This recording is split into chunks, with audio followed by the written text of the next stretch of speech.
Assalamualaikum warahmatullahi wabarakatuh. Perkenalkan, nama saya Ivana Silvi. Saya dari kelas 6 Jurnalistik B. Dalam mata kuliah Riset Media, saya berada di kelompok 4 dengan judul proposal penelitian, yaitu pengaruh konten vlog dalam YouTube terhadap perubahan sikap mahasiswa Ilmu Komunikasi Fakultas Dakwah dan Komunikasi UIN Sultan Syarif Kasim Riau. Di sini saya akan menjawab pertanyaan Muhammad Iqbal Sirait dari kelompok 2. Pertanyaannya yaitu, berikan contoh praktek metode korelasional dalam penelitian Anda. Jawabannya, metode korelasional merupakan sebuah penelitian untuk mengetahui hubungan dan tingkat hubungan antara dua variabel atau lebih, tanpa ada upaya untuk mempengaruhi variabel tersebut sehingga tidak terdapat manipulasi variabel.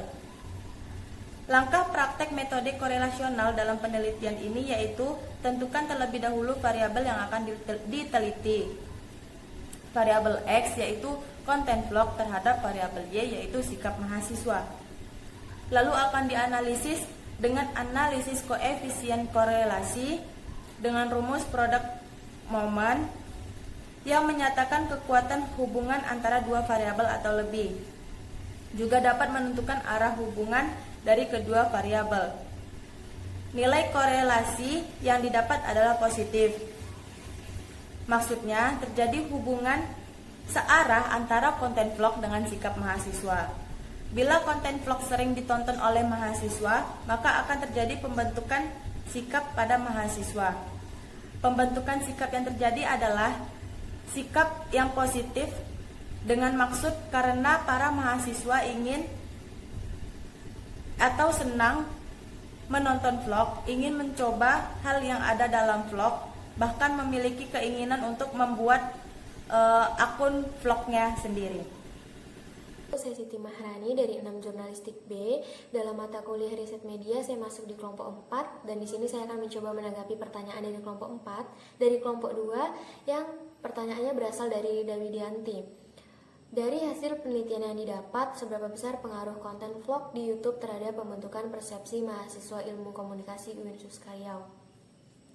Berdasarkan proposal yang kami teliti, kami mendapatkan hasil bahwa memang pembentukan perilaku dengan konten vlog di YouTube sangat signifikan terhadap pembentukan perilaku mahasiswa Ilmu Komunikasi UIN Riau. Vlog dalam YouTube juga berpengaruh positif terhadap pembentukan perilaku mahasiswa Universitas Riau.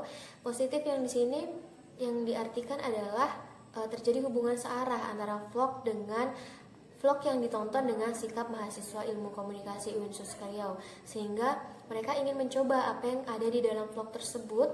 Bahkan karena terlalu signifikannya hubungan antara mahasiswa Ilmu Komunikasi Universitas Riau dengan konten vlog di YouTube, banyak mahasiswa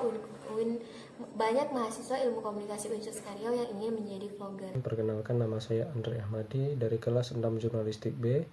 Saya juga berasal dari kelompok 4. Baik, di sini saya akan menjawab pertanyaan dari kelompok 2 yang bernama Siti Nurlaila Lubis. Bunyi pertanyaannya yaitu, apa yang mendasari peneliti memakai metodologi korelasional? Bukankah seharusnya metode yang dipakai adalah kuantitatif karena memiliki populasi dan sampel? Baik, jawaban saya yaitu kenapa digunakannya metode korelasional, karena bertujuan untuk meneliti sejauh mana variasi pada satu faktor berkaitan dengan faktor lain. Maksudnya di sini karena untuk mencari tahu besarnya pengaruh yang disebabkan oleh variabel X yaitu konten vlog terhadap variabel Y yaitu sikap mahasiswa. Lalu akan dianalisis dengan analisis koefisien korelasi dengan rumus produk momen yang menyatakan kekuatan hubungan antara dua variabel atau lebih, di mana itu juga dapat menentukan arah hubungan dari kedua variabel tersebut. Metode ini juga bertujuan untuk mengetahui kekuatan atau bentuk arah hubungan di antara dua variabel dan besarnya pengaruh yang disebabkan oleh variabel yang satu terhadap variabel lainnya. Dan sebenarnya metode korelasional yang dibuat penulis ini adalah metode penelitian korelasional kuantitatif. Akan tetapi disingkat menjadi metode korelasional, makanya di dalam proposal penelitian ini ada memuat populasi dan sampel. Perkenalkan, nama saya Anissa Rahma Yuliani dari kelompok 4 kelas Jurnalistik B semester 6, NIM 11743200051, mata kuliah Riset Media. Kemudian jawaban saya untuk kelompok 2, di mana saudari Tika Ayu dari kelompok 2 bertanya tentang Bagaimana penelitian bisa menemukan tautan korelasi di penelitian ini antara batasan masalah dengan judul? Dan kenapa alasan penelitian menggunakan teori hipodermik tidak menggunakan teori uses and gratification? Jawaban saya untuk kelompok 2, dalam menemukan tautan korelasi antara batasan masalah dengan judul, menurut saya sudah tepat karena dari judulnya yakni pengaruh konten vlog dalam YouTube terhadap pembentukan sikap mahasiswa ilmu komunikasi Fakultas Dakwah dan Komunikasi UIN Suska Riau. Kemudian diambillah batasan masalahnya yakni penelitian dibatasi hanya lingkupan kalangan mahasiswa ilmu komunikasi Fakultas Dakwah dan Komunikasi UIN Suska Riau. Jadi korelasinya, penulis memfokuskan kepada sikap di kalangan mahasiswa ilmu komunikasi Fakultas Dakwah dan Komunikasi UIN Suska Riau. Selanjutnya, kenapa penelitian menggunakan teori hipodermik? Teori hipodermik sendiri pada hakikatnya adalah komunikasi satu arah, berdasarkan anggapan bahwa media massa memiliki pengaruh langsung dan sangat menentukan terhadap khalayak komunikan atau audiens. Teori ini sering juga disebut teori peluru karena bila menggunakan komunikator yang tepat, pesan yang baik, atau media yang benar, komunikan dapat diarahkan sekehendak kita. Karena dalam pengaruhnya, mereka mengikuti apa yang ada dalam vlog, bahkan sampai mau menjadi vlogger. Itulah kenapa penelitian menggunakan teori hipodermik.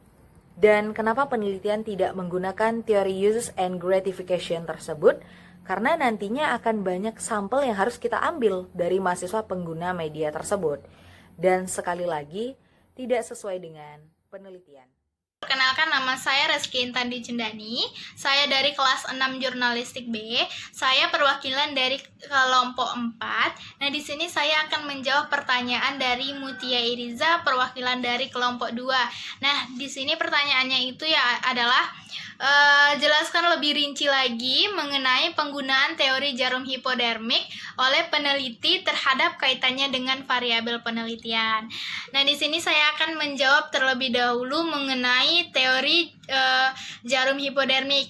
Teori ini pada hakikatnya adalah komunikasi satu arah yang berdasarkan anggapan bahwa media massa menilai pengaruh yang sangat besar. Media massa mempunyai pengaruh langsung, segera, dan sangat menentukan terhadap khalayak komunikan ataupun audiensnya. Nah, untuk media massa itu sendiri juga merupakan jarum raksasa yang menyuntik komunikan yang bersifat pasif. Nah, teori ini sering juga disebut sebagai teori peluru karena bila menggunakan komunikator yang tepat, pesan yang baik, atau media yang benar, maka komunikan dapat diarahkan sekehendak hati kita. Walaupun pada tahun 1950-an, teori ini sudah ditinggalkan di kalangan penelitian. Namun, pada masyarakat awam, asumsinya masih diyakini dan pemerintah masih mengendalikan media massanya. Jadi, untuk mengetahui pengaruh konten vlog dalam YouTube terhadap pembentukan sikap mahasiswa ilmu komunikasi Fakultas Dakwah dan Komunikasi di UIN Suska Riau, maka peneliti menggunakan teori jarum hipodermik yang berdasarkan anggapan bahwa media massa memiliki pengaruh langsung, segera, dan sangat menentukan terhadap khalayak atau audiensnya. Maka konten vlog dalam YouTube yang bersifat seperti jarum suntik ini yang mempengaruhi penonton yang nantinya diukur sejauh mana penonton menyadari, memahami, dan menerima isi video yang diunggah oleh vloggernya. Nanti akan timbul efek yang dari segi kognitif, afektif, dan behavioral. Nah, kaitannya pada variabel penelitian, pada penelitian ini adalah yaitu adanya variabel X yaitu konten vlog dalam YouTube dan variabel Y yaitu sikap mahasiswa, maka dapat menimbulkan efek ataupun pengaruh terhadap pembentukan sikap mahasiswa yang akan diteliti oleh peneliti. Kenalkan, nama saya Arif Hinaldi, saya berasal dari kelas Jurnalistik B. Nah, di sini dari kelompok 4, judul proposalnya yaitu pengaruh konten vlog dalam YouTube dalam pembentukan sikap mahasiswa komunikasi UIN Sultan Syarif Kasim Riau. Nah, di sini kelompok 2 memberikan pertanyaan terhadap kelompok kami, yaitu dari saudara Hanif. apakah ada kendala-kendala saat melakukan subjek penelitian? Nah, jika ada, kendala seperti apa? Nah, di sini saya akan menjawab pertanyaan dari Hanif, yaitu tidak ada kendala saat melakukan subjek penelitian. Karena untuk mengumpulkan subjek penelitiannya juga mudah. Karena saya memfokuskan dari mahasiswa UIN Sultan Syarif Kasim Riau angkatan 2017 sampai angkatan 2020, yang mana sesuai dengan jurusan saya.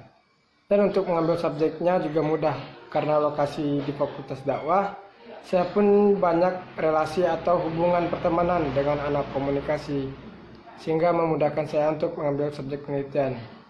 Kenalkan, nama saya Novita Asri Irawan. Saya berasal dari kelas 6 Jurnalistik B. Saya juga berasal dari kelompok 4. Di sini saya akan menjawab pertanyaan dari kelompok 2, yaitu saudari Sonia Juliana Sera. Pertanyaannya adalah, bagaimana dengan bagian tujuan penelitian selain pengaruh konten YouTube dalam pembentukan sikap mahasiswa? Apakah ada hal lain? Kenapa tidak semua halayak? Lalu apa sebenarnya tujuan survei tersebut? Fokus peneliti dari proposal ini hanya seberapa besar pengaruh. Jadi hanya ke arah situ saja fokusnya, supaya terarah dan tidak terjadi kesalahan. Dan mengapa tidak ke semua halayak atau hanya fokus pada kalangan mahasiswa saja? Peneliti hanya memperkecil konteks penelitiannya, karena untuk mempermudah pengambilan sampel dan mempermudah penelitian, karena pengguna YouTube terbesar juga dari kalangan mahasiswa. Dan tujuan dari penelitian ini adalah untuk mengetahui pengaruh vlog dalam YouTube terhadap pembentukan sikap mahasiswa ilmu komunikasi, Fakultas Dakwah dan Komunikasi UIN Sultan Syarif Kasim Riau. Sekian dari saya, wabillahi taufiq wal hidayah. Wassalamualaikum warahmatullahi wabarakatuh.